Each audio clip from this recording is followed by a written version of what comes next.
Сәлем достар, бүгін біз отчетқа отзыв жасайтын боламыз, қате кеткен отчеттарға. Журнал формға кіреміз. Төменгі жақта найти деген кнопка бар, соны басасыздар. Бұл жерде бізге уведомление керек болады. Қазір біз отчетты отзывать ету үшін.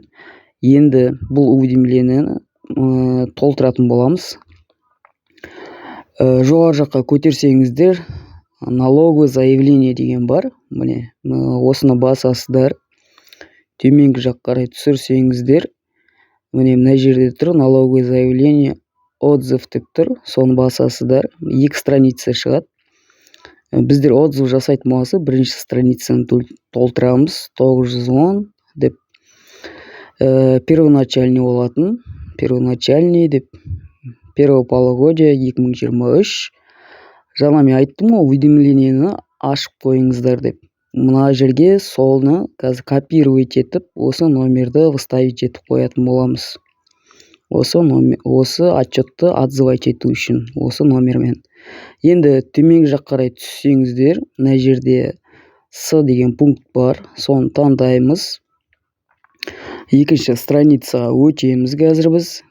Бұл жерде біз ИП-ның қай жерде орналасқан кодын қою керек болады.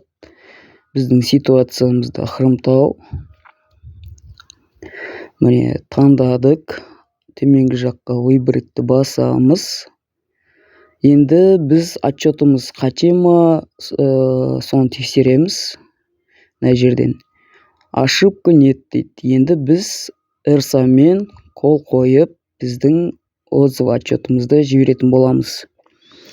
Қандай да бір отчеттарыңыз қате кететін болса, осылай отзыв жіберіп, қайтып отчет тапсырып, дұрыстауларыңызға болады. Бұл 10-15 минуттың ішінде шешіледі. Сізге отозваны деп келеді отчетыңыз. Содан кейін заново отчет тапсырсаңыздар болады. Міне біз жібердік. Енді бұның қаяқтан көреміз? Журнал формды басамыз. Төменгі жаққа түсіреміз. Найтиді басамыз.